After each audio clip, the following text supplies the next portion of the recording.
una cosa que quisiéramos considerar, y es el profeta Ezequiel. En Ezequiel 47, él tuvo una visión de que él caminaba y de repente sus tobillos le cubrían,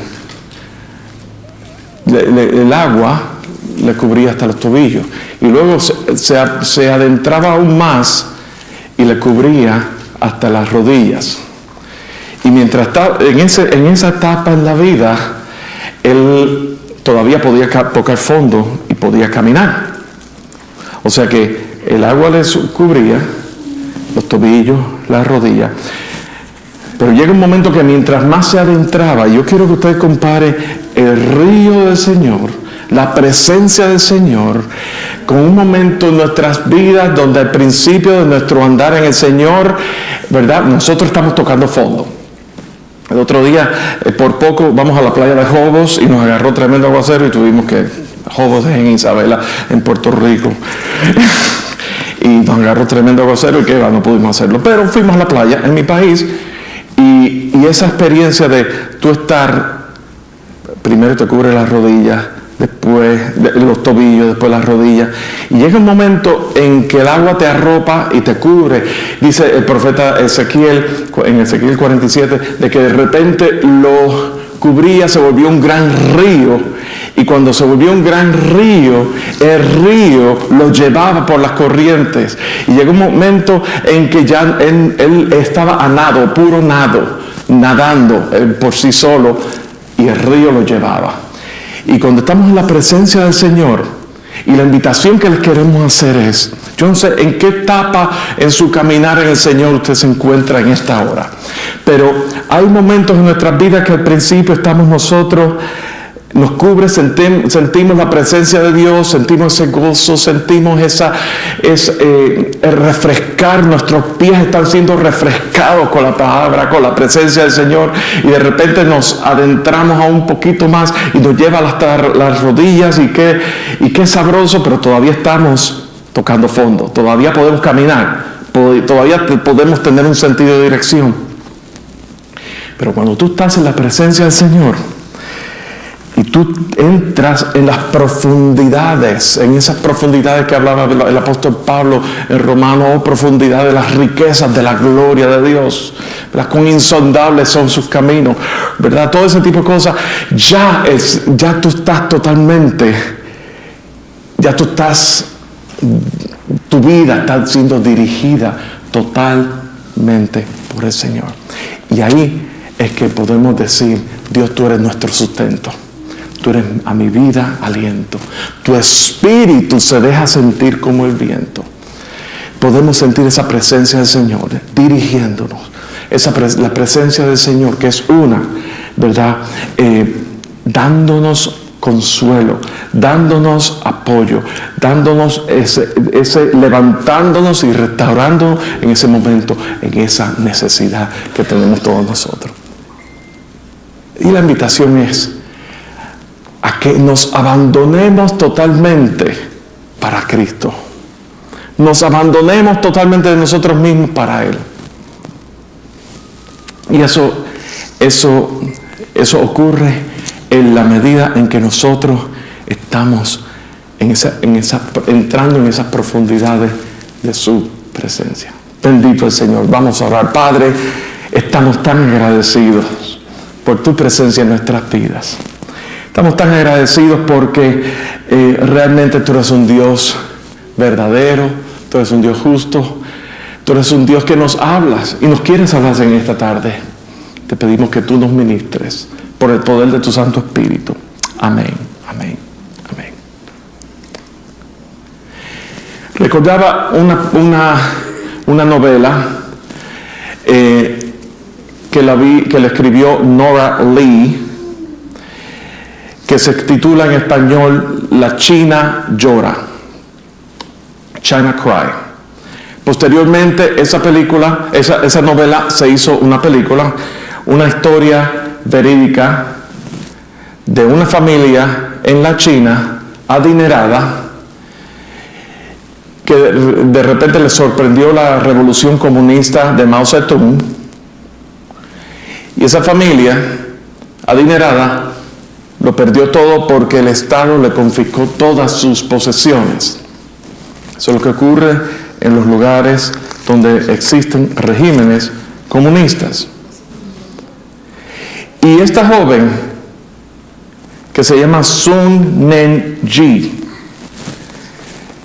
ella era una activista en la universidad en ese momento, pero no estaba afiliada con ningún tipo de organización revolucionaria, ni el partido, ni muchísimo menos, pero venía de una familia adinerada, así que eso era el objeto para ser investigado por al principio de toda revolución, ¿verdad? Y todas esas cosas. Y así que la toman a ella y le empiezan a hacer de esos interrogatorios de tipo tortura, y sale a relucir la pregunta si alguna vez tú has confesado tu fe en el cristianismo. Y en ese momento ya no se podía recordar, pero en ese interrogatorio tan torturoso que ella se sometió, le vino a la mente una oportunidad en una escuela bíblica, en escuela dominical, donde ella confesó a Jesucristo como su Señor y Salvador. Y sus palabras fueron: eso fue una experiencia muy real que yo no puedo negar. Como resultado de eso, a ella estaba estaba embarazada en ese momento. A ella le golpearon, le entraron a golpes, y cuando ella estaba confesando todo eso, llega un momento que la ponen en el paredón del fusilamiento, y hubo una experiencia sobrenatural donde una luz la arropó totalmente, que distrajo a todos esos soldados y todas esas personas, y no pudieron fusilarla. China Cry, La China Llora, está disponible en YouTube para los que no la hayan visto. Una gran historia. Recuerdo una anécdota en Daniel capítulo 6, en el cual el rey Darío, Daniel era, por decir así, él trabajaba en la corte del rey Darío, y era un hombre recto, íntegro, y delante de los sátrapas y delante de todas las personas que eran adivinos y que estaban en el paganismo, Daniel mostró una integridad, y era de un espíritu, dice la palabra en Daniel capítulo 6, de un espíritu superior a de los sátrapas y los demás magos y personas y adivinos. Y esos sátrapas querían salir de Daniel, pues para ellos era una amenaza la persona de Daniel, y ellos van a instigar al rey Darío para que erija una estatua, ¿verdad? Y decir que todo de ahora en adelante, establezca una ley de que todo el mundo tiene que adorar al rey Darío. Y cuenta la historia en Daniel 6 que Daniel escuchó eso, y él se encerró y él abrió la ventana, y dice que él miró hacia Jerusalén, hacia el Dios de Israel, y desde su habitación por la ventana él oraba a Jehová. Dice que los sátrapas y los adivinos lo descubrieron que estaba orando a otro Dios que no era el rey Darío, y le fueron a dar la queja al rey Darío, y como resultado a Daniel lo pusieron en un foso de leones. Y el rey Darío estaba angustiado, porque Daniel era un buen hombre delante de sus ojos. Él le tenía afecto a Daniel, y dice la palabra en Daniel capítulo 6 que el Dios tuyo te libere, porque ya él había hecho la ley, ya él estaba bajo las presiones a su alrededor, y ya el rey tenía que cumplir tenía que ejecutar esa ley. Y dice las escrituras que al día siguiente El rey estaba muy angustiado y llamó a Daniel, y Daniel le contestó. Y dice la escritura que Daniel dijo, no, un ángel le cerró la boca a los leones y a mí no me pasó nada. Gloria a Dios. La palabra que el Señor tiene para el día de hoy es una historia muy similar. Vimos la historia de Sun Ne-jin. Suena igual todo, ¿verdad? Y vemos la historia de Daniel. Pero vamos a verla en el marco de referencia ahora, en el mensaje central, en el libro de los Hechos. Y como marco de referencia, Jesús había ya ascendido. El Espíritu Santo se había manifestado, había bautizado, ya había ocurrido la Pentecostés, había habido un gran avivamiento, ¿verdad? Con esos discípulos. El Espíritu Santo se estaba manifestando de una manera poderosa. Vemos en las Escrituras, ¿verdad?, de que aún venían los enfermos y pasaban por la sombra de algunos de esos discípulos y la unción era tan fuerte que ellos se sanaban. Así era la realidad. Y en el capítulo 3 de Hechos habla de la curación de un cojo, que era un hombre que pedía limosna, y Pedro lo ve y le dice, él era conocido, este cojo era conocido por un limosnero. La gente le daba dinero para él poder tener su manutención diaria, su sostén diario. Y Pedro le dice, no tengo ni plata, ni oro, ni plata, pero de lo que tengo que te doy, en el nombre de Cristo Jesús, levántate y sé sano. Eso fue la realidad de la unción del Espíritu Santo que vivía en Pedro y en Juan. Ellos hacían ministerio juntos. Notemos que es de dos en dos, ¿verdad que sí? Y cuenta la historia y sigue la lectura, ¿verdad? Cómo el pueblo, muchos venían a los pies de Cristo, muchos se convertían. Y ellos hablaban con denuedo las buenas nuevas de salvación. En verdad, y saltando para Hechos capítulo 4, dice que muchos de los que habían oído la palabra creyeron, y el número de los varones era como 5,000. Eso eran los varones, no hablemos de las mujeres. O sea que podemos inferir que había más de 5,000 personas, solamente los varones, que eran los que contaban en este tiempo, en una sociedad donde la mujer era una persona de tercera hasta quinta clase. Pero habla también la lectura, y vemos aquí que en Hechos capítulo 4, primer versículo, dice, hablando ellos al pueblo, vinieron sobre ellos los sacerdotes con el jefe de la guardia del templo y los saduceos, resentidos de que enseñasen al pueblo y anunciasen en Jesús la resurrección de entre los muertos. Y les echaron mano y les pusieron en la cárcel hasta el día siguiente, porque ya era tarde. ¿Quiénes eran los saduceos? Los saduceos se pusieron celosos. Los saduceos eran la familia de los sumos sacerdotes, ¿verdad? Que ellos el trabajo de ellos era interpretar, estudiar la ley.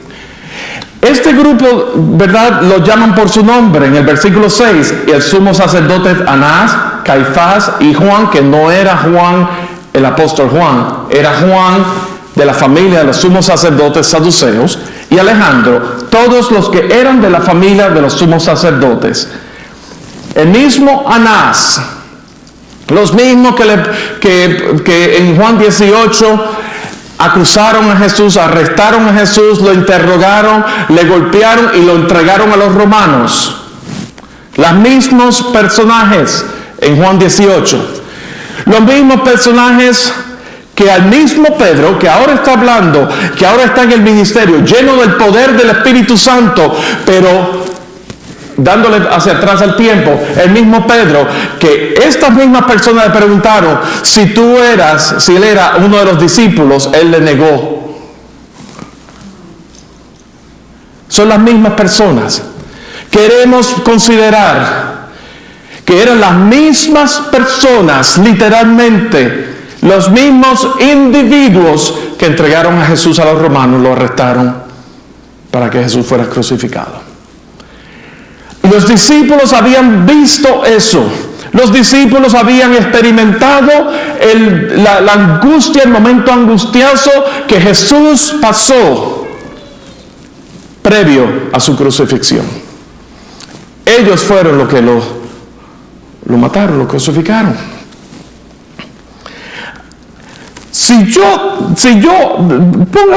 Pongámonos en lugar de Pedro y de Juan. Si usted hace un tiempo atrás tuvo una experiencia con unos individuos que experimentaron gran violencia, que terminó en la muerte sádica, violenta, con que Jesús fue crucificado y fue matado, lo mataron. Si ustedes vieron eso, ¿cómo tú vas a enfrentar a esas mismas personas tiempo después? ¿Cómo tú vas? Yo estaría muerto de miedo, ¿te parece? ¿No piensan ustedes? Si ustedes se encuentran una persona que realmente torturó o que consintió en la tortura o en la muerte de otra persona y no fue una tortura violenta donde toda la ciudad lo vio, donde todo el pueblo lo experimentó, lo vio, fueron testigos y ellos mismos, estos mismos discípulos fueron testigos, anduvieron con Jesús y fueron testigos de su muerte. Y ahora posteriormente se encuentran con esas mismas personas, ellos estuvieran totalmente con miedo.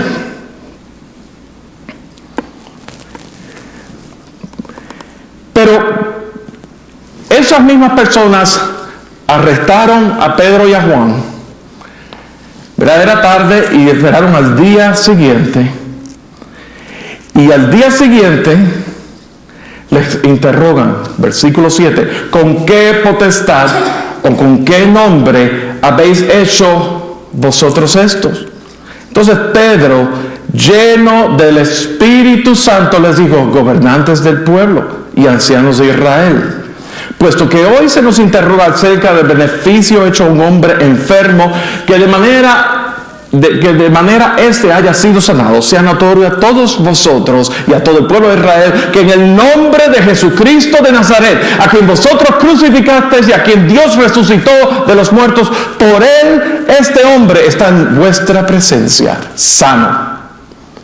Este Jesús es la piedra reprobada por vosotros los edificadores, la cual ha venido a ser la cabeza del ángulo. En ningún otro hay salvación, porque no hay otro nombre bajo el cielo dado a los hombres en el que podamos ser salvos. Y entonces, todos esos hombres de los saduceos que vieron el gran denuedo con que Pedro y Juan hablaban, y considerando que ellos eran personas vulgares, que no eran personas estudiosas, que no tenían ningún tipo de escolaridad, ¿verdad? Ellos se maravillaban y reconocían que ellos habían estado con Jesús. Entonces, versículo 7, les ordenaron que saliesen del concilio y conferenciaban entre sí. Y luego los llamaron. Cuando ellos conferenciaban, ellos concluían que este hombre ha sido sano, no hay manera en que los podamos acusar. Los llamaron de vuelta y los intimidaron.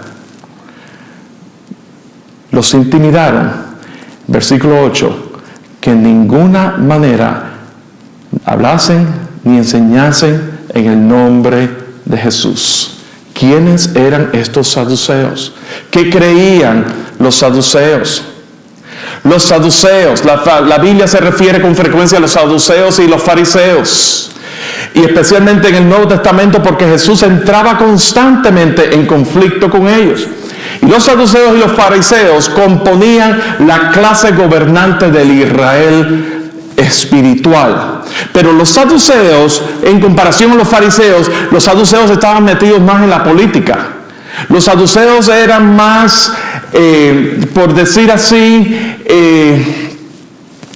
los cubanos le llaman los guatacas, por decir así. Los guataqueros de los romanos, ¿verdad? Los chivatones de los romanos. Vamos a hablar ahora en cristiano. Los saduceos eran las personas que iban a donde los romanos con el chisme, a darle cualquier queja y a tratar de hacer una montaña sobre cosas pequeñas con tal de mantenerlos intimidados. Era un grupo muy rico, era una clase social muy elevada. Eran sembrando cizaña, correcto. Pero los saduceos eran personas que eran muy adineradas, sumamente pudientes y tenían mucho poder político y mucho poder económico. Y la gente, el pueblo común y corriente, pues no simpatizaban mucho con ellos. Ellos simpatizaban mejor con los fariseos porque los fariseos eran más comerciantes y tenían que hacer más negocios con el pueblo, la clase media. Pero los saduceos, en sus creencias, ellos eran extremadamente autosuficientes, al punto de negar la intervención de Dios en los asuntos de la vida diaria. Los saduceos, ellos creían que Dios está aquí, allá, y yo estoy aquí, y Dios conmigo no se mete. Pero la ley hay que seguirla.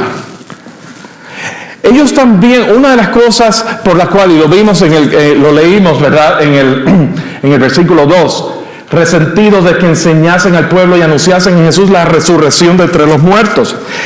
Los saduceos, ellos negaban cualquier vida después de la muerte. Así que ellos sostenían que el alma perecía con la muerte. Tú te mueres y tu alma, tu cuerpo perece y ahí termina. Por lo tanto, ellos negaban cualquier posibilidad de resurrección, cualquier posibilidad de vida después de la muerte. Ellos negaban la existencia del mundo espiritual, por ejemplo, ángeles y demonios. Ellos negaban eso. Así que, basado en eso estaba bastante arraigado allí, en sus vidas, en sus creencias, y basado en eso, como tenían poder político y poder económico, ellos sentían que podía ejercer influencia sobre los romanos. Así que ellos se metían e intimidaban a las personas. Y como Pedro y Juan estaban predicando un mensaje que era un mensaje bastante amenazante para el establecimiento, ¿verdad? Porque, o sea, desde el punto de vista de los saduceos, ¿verdad? El mensaje del Evangelio de nuestro Señor Jesucristo, desde el punto de vista de los saduceos, era un mensaje que les podía amenazar a ellos de su estatus. Así que, pero la otra cosa es que los saduceos no encontraban manera como acosarles, en realidad, más allá de aquello de hablar de Jesús. Así que en el versículo 18, capítulo 4, versículo 18, ellos les intimaron que de ninguna manera hablasen ni enseñasen el nombre de Jesús. Vamos a ver aquí, en el versículo 19, y este es el versículo clave. Pedro y Juan respondieron diciéndoles: juzgad si es justo delante de Dios obedecer a vosotros antes que a Dios. Porque no podemos dejar de decir lo que hemos oído y visto. Y entonces, los saduceos, versículo 21, les amenazaron y les soltaron, no hallando ningún modo de castigarle por causa del pueblo. Porque todos, recordamos cuántos eran los que se habían creído y convertido, 5,000 varones. Todos glorificaban a Dios por lo que se había hecho, ya que en el hombre en quien se había hecho este milagro de sanidad tenía más de 40 años. Y entonces, básicamente, ¿verdad? esta oportunidad, vemos aquí que en este episodio, los saduceos no tuvieron más remedio que soltarlos, dejarlos ir. No tuvieron otra manera. Pero lo que ocurrió fue dentro del pueblo de Dios, dentro de los creyentes, es que eso les unió aún más. Decían, ¿verdad? Un clamor al Señor por un avivamiento aún dentro del pueblo del Señor. Aún, por ejemplo, decía que tenían todas las cosas en común, de que ellos vivían en comunidades y todo lo compartían y todo lo vivían juntos, el pueblo del Señor. Así, este episodio causó eso dentro de la primera iglesia, por decir así. Y luego vemos las muchas maravillas y muchas señales y cómo se sacaban los enfermos. Dice, la gente sacaban a los enfermos de la calle y los ponían en las camas y los lechos para que al pasar Pedro, o al menos su sombra, cayese sobre alguno de ellos. O sea, había la presencia del Espíritu Santo, de la realidad del Espíritu Santo moviéndose en la vida de los discípulos. Era real, tan evidente en aquellos recién convertidos, en aquellos aunque no habían creído todavía, pero que vieron y experimentaron la presencia de Dios. Y entonces eso nos lleva al segundo episodio, en el cual Juan y Pedro son perseguidos. Y vamos al capítulo 5, ¿verdad? Vemos que pasó un tiempo, ¿verdad? Y ellos predicaban con denuedo de la palabra. Y los de la secta, versículo 17, levantándose al sumo sacerdote y todos los que estaban con él, esto es la secta de los saduceos, se llenaron de celos y echaron manos a los apóstoles y los pusieron en la cárcel pública. ¿Y qué fue lo que ocurrió esta vez? La primera vez, ellos fueron interrogados y los soltaron. Esta vez, dijo, mas un ángel, versículo 19, mas un ángel del Señor, abriendo de noche las puertas de la cárcel y sacándolos, dijo, id y puestos en pies en el templo, anunciad al pueblo todas las palabras de esta vida. Habiendo oído esto, entraron de mañana en el templo y enseñaban. Entre tanto vinieron al sumo sacerdote y los que estaban con él y le convocaron al concilio y todos los ancianos y los hijos de Israel y enviaron a la cárcel para que fuesen traídos. Porque los alguaciles y las personas que trabajaban en la cárcel no los vieron. La cárcel estaba encerrada. Eso fue un milagro. Ellos fueron milagrosamente, los dejaron escapar. El ángel los sacó de la cárcel milagrosamente. ¿Y qué ellos hacían? Predicar, enseñar el evangelio. Y entonces vemos en los versículos, aún en el versículo, vemos aquí en el versículo 21, habiendo oído esto, entraron de mañana en el templo y enseñaban. Y enseñaban. La primera observación que queremos ver en estos dos episodios de Juan y Pedro es valentía, coraje. El coraje depende del país. En mi país, coraje es ira, ¿verdad? Pero coraje también significa valentía, ser corajudo, tener agallas, enfrentar las cosas con valentía y con dignidad. ¿Verdad? El obedecer la orden de regresar, la orden del ángel de regresar y predicar en el templo era un acto de atrevimiento casi imprudente. Mas sin embargo ellos fueron obedientes, fueron valientes, obedientes, sabiendo que se estaban tomando un gran riesgo, sabiendo, como decía, poniéndoles el marco de referencia, después de haber visto lo que hicieron a Jesús, esto hubiera podido acontecer con ellos, por esas mismas personas, mas sin embargo ellos obedecieron. Y luego vemos aquí los mandan a buscar, los sacan del templo, los mandan a buscar ante el concilio, y vemos aquí en el versículo 27, cuando los trajeron, los presentaron en el concilio, y el sumo sacerdote les preguntó, diciendo, ¿no os mandamos estrictamente que no enseñaseis en ese nombre? Y ahora habéis llenado a Jerusalén de vuestra doctrina y queréis echar sobre nosotros la sangre de ese hombre. Y entonces, recordemos en el capítulo 4, versículo 19, ¿verdad? Capítulo 4, versículo 19, que dice, juzgad si es justo delante de Dios obedecer a vosotros antes que a Dios. Pero esta vez, en el versículo 29, Pedro y los apóstoles dijeron, es necesario obedecer a Dios antes que a los hombres.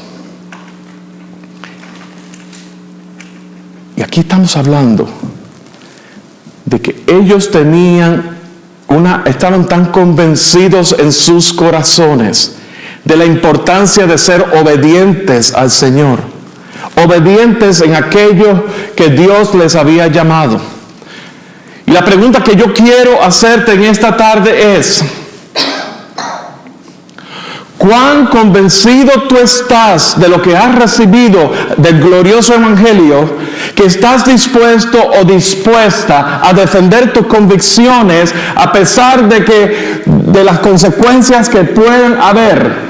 Entiéndase, a pesar de tener familia que no te quiere hablar más porque te van a llamar que estás loco, que estás loca, a pesar de que te puedas meter en tremendo problema, ¿verdad? Vivimos en un país donde no hay ese tipo de persecución como en otros países, como en la referencia que hice en la China, por ejemplo. Y luego le voy a hablar de otros países, de otro país, ¿verdad? Donde hay persecución por predicar el evangelio, por creer en Cristo Jesús, donde incluso las personas son ejecutadas solamente por tú confesar la fe cristiana.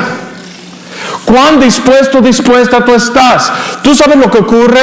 ¿Sabes lo que ocurre? Que cuando hay persecución,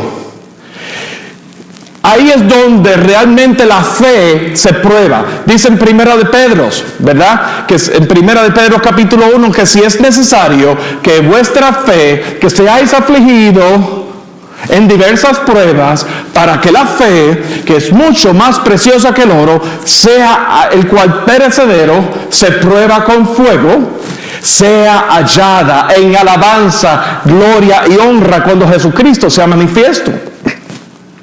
El tema es tenemos que ser afligidos. El pueblo tenía que ser afligido en este momento, en momento de persecución, porque ahí fue donde Dios se manifestó, ahí fue donde lo verdadero salió. El que verdaderamente puso su vida, que verdaderamente creyó al punto de dar su vida por la causa del evangelio, esa persona no le importaba, ya lo ponía todo, como el apóstol Pablo, lo ha puesto todo por basura por causa del amor y del conocimiento de un camino más excelente en Cristo Jesús. Eso ocurre con la llenura del Espíritu Santo. Cuando el Espíritu Santo toma nuestras vidas, glorifica al Hijo, y entonces nosotros estamos siendo empoderados por el Espíritu Santo. Amén. Gloria al Señor. Son convicciones. Valentía, ¿verdad? Pedro lo expresaba, decía, lleno del Espíritu Santo. Y convicciones, juzgad si es justo. Lo vimos en Hechos capítulo 4 y en Hechos capítulo 5. Es necesario obedecer a Dios antes que a los hombres. Consideremos la palabra juzgar, porque juzgar y justo son términos jurídicos. Aquí tenemos dos personas que son abogados aquí. Aquí estamos llenos de abogados aquí.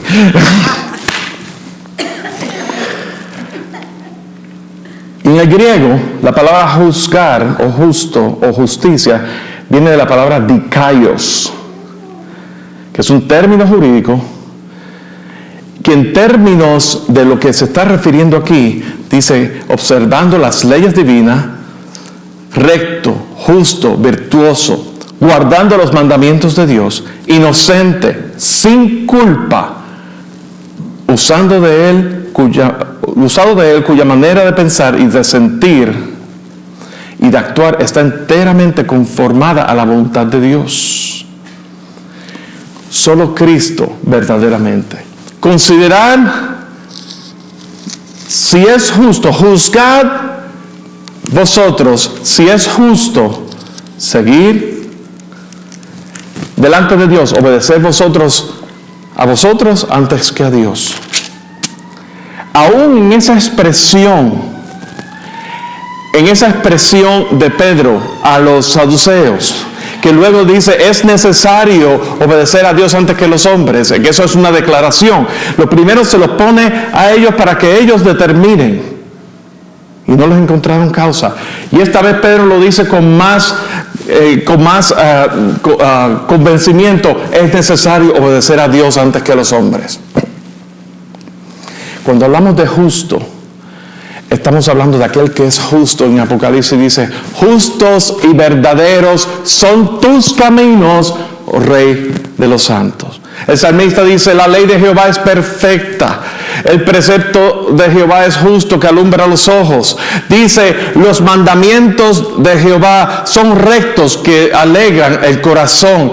El precepto de Jehová es justo, que alumbra los ojos. Dice: los juicios de Jehová son verdad, son todos justos. Habla de aquello que tiene que ver con ese temor reverente a Dios. Juzgad vosotros juzgad vosotros si es justo delante de Dios obedecer a vosotros antes que a Dios.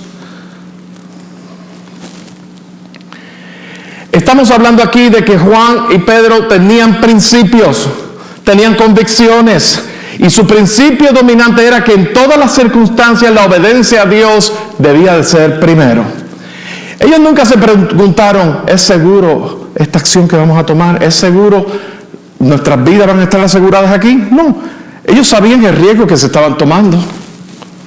Pero la otra cosa que queremos considerar es: primero hablamos acerca de valentía, luego de convicciones, y ahora hablamos de visión. Visión. Vamos a verlo en el versículo 30. ¿Qué fue lo inmediato que les di? Capítulo 5, versículo 30. El Dios de nuestros padres levantó a Jesús, a quien vosotros matasteis, colgándole en un madero. A este Dios ha exaltado con su diestra por príncipe y salvador, para dar a Israel arrepentimiento y perdón de pecados. Y nosotros somos testigos suyos de estas cosas. Y también el Espíritu Santo, el cual ha dado Dios a los que le obedecen. Y entonces, fíjense lo que ocurre aquí.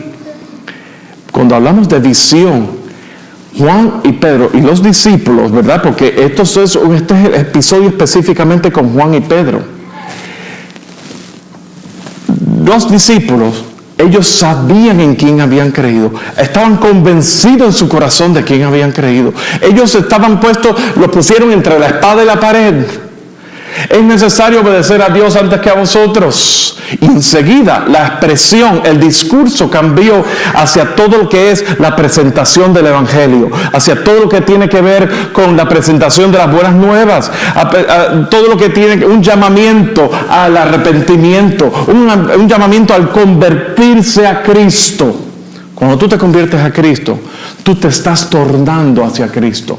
Tú no estás dejando una religión tradicional para abrazar otra religión, porque estás dejando una para meterte en otra. Pero cuando tú te conviertes a Cristo, es el Espíritu Santo vivificando la palabra que ha sido predicada del Evangelio, se hace vida en ti, y eso te lleva a ti a ese momento. Esa palabra te cautiva, la verdad del evangelio te cautiva y te enamora de él y te atrae hacia él, porque Dios va en pos de nosotros. Y cuando eso ocurre, si es verdadero, si tu conversión a Cristo, si tú dices que eres lo que eres, es algo verdadero, yo te puedo decir que no hay nada más fuera de él. En él tú te hallas completo, y entonces vas a poder, con la llenura del Espíritu Santo, en el poder del Espíritu Santo manifiesto, puedes declarar a Cristo Jesús en ese momento de aprieto. De la misma manera que la misionera china declaró delante de la seguridad del Estado en la China, de que yo no puedo negar su presencia en mi vida, yo no puedo negar lo que yo he recibido. De la misma manera que Daniel, él oraba mirando por la ventana de su habitación a Jerusalén y clamando al Dios de Israel, al Dios verdadero, creyendo, convencido, sabiendo que él podía, su vida corría peligro, e incluso estuvo en el foso de los leones. ¿Cuál es el resultado?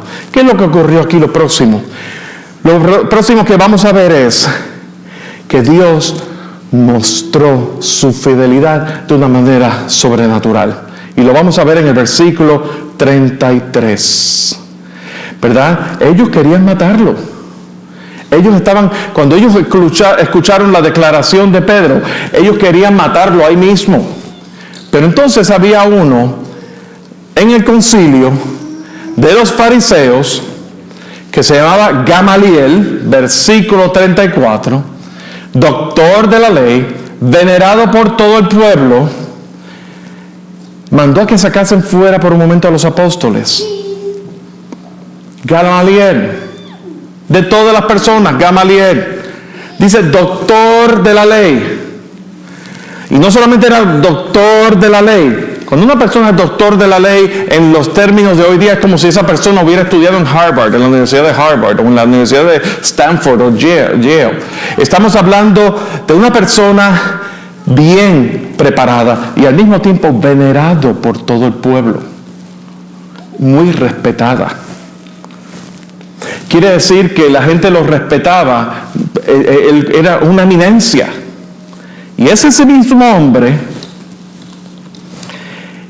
que mandó a que sacasen fuera por un momento a los apóstoles y les dijo: varones israelitas, mirad por vosotros lo que vais a hacer respecto a estos hombres, porque antes de estos días se levantó Teudas diciendo que era alguien, y se unió un número como de 400 hombres, pero él fue muerto y todos los que le obedecían fueron dispersados y reducidos. Y luego se levantó Judas, versículo 37, el Galileo, y en los días del censo llevó en pos de sí a mucho pueblo, pereció también él, y todos los que le obedecían fueron dispersados. Y fíjense la sabiduría sobrenatural que vino en este momento, en esta declaración de Gamaliel, versículo 38. Ahora os digo, apartaos de esos hombres y dejadlo, porque si este consejo o esta obra es de los hombres, se desvanecerá. Mas si es de Dios, no la podréis destruir. No seas tal vez hallados luchando contra Dios. ¿Quién era Gamaliel? Cuando vemos en Hechos capítulo 9, Hechos capítulo 22, vemos los diferentes relatos de Pablo, Saulo de Tarso, su conversión, ¿verdad? Del hebreo de hebreo, en cuanto a la ley fariseo, ¿verdad? Pablo había estudiado a los pies de Gamaliel. Pablo consentía en la muerte de Esteban. Él estuvo allí. Pablo era perseguidor de la iglesia. Pablo fue discípulo de Gamaliel.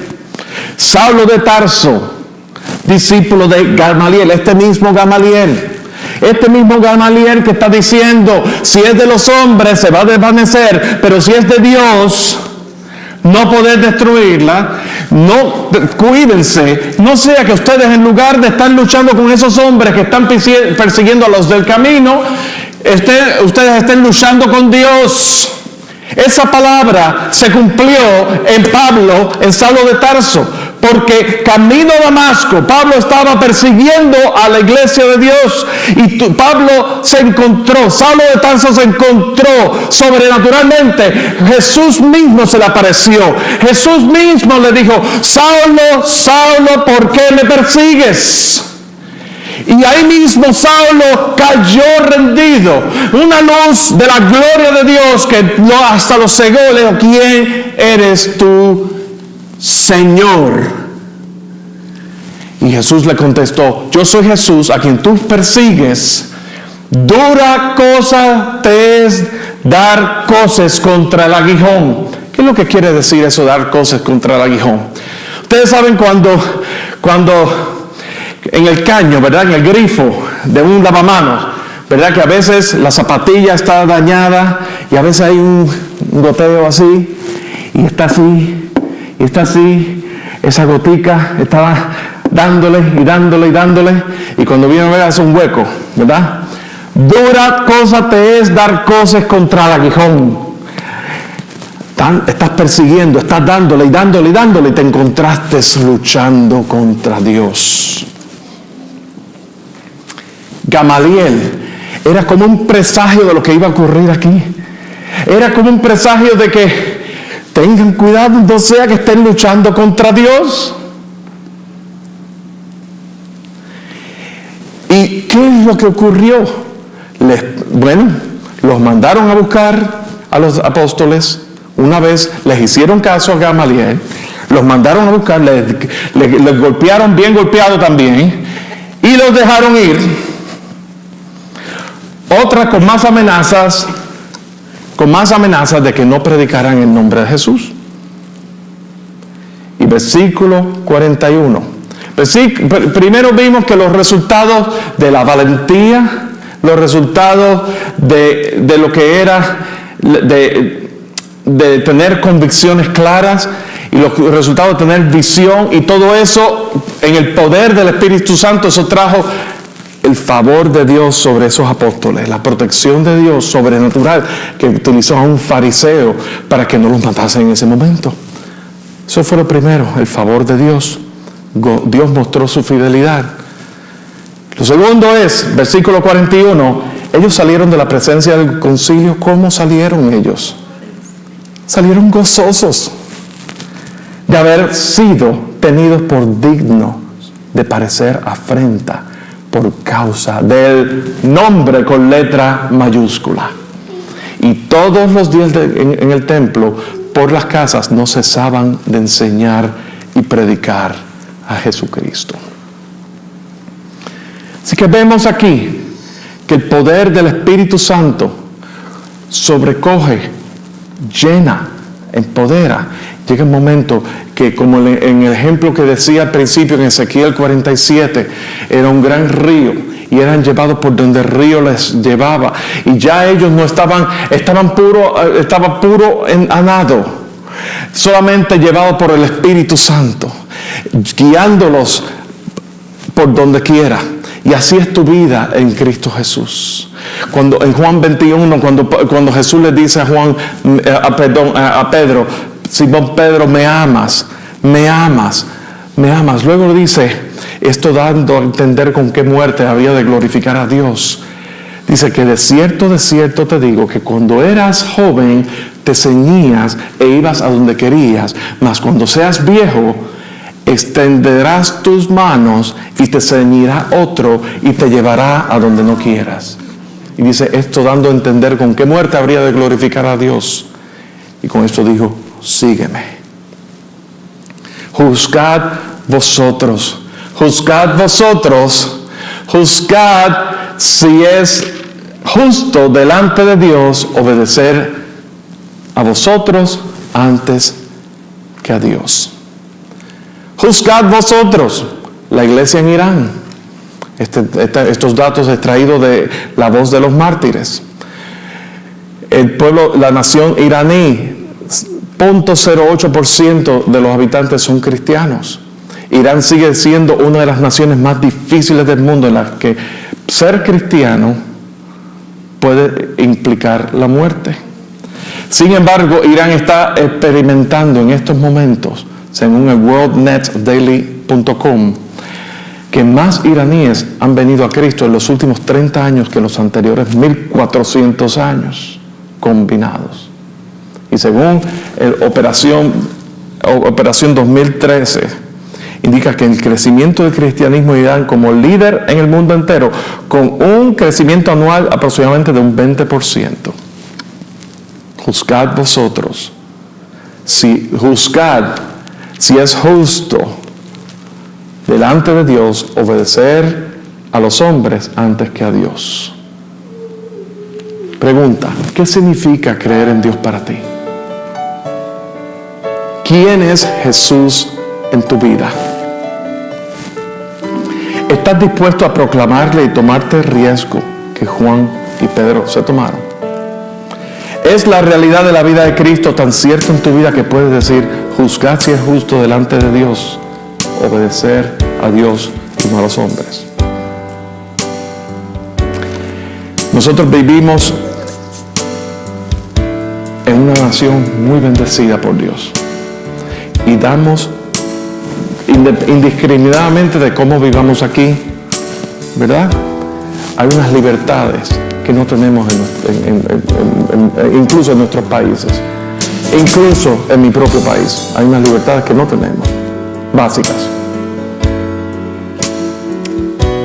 Sin embargo, esa libertad no la podemos tomar a la ligera. Dios quiere, Dios desea empoderarte de su Santo Espíritu, llenarte con su Santo Espíritu para que tú seas luz y tú proclames sus virtudes en Jerusalén, en Judea, en Samaria y por todos los confines de la tierra. ¿Estás dispuesto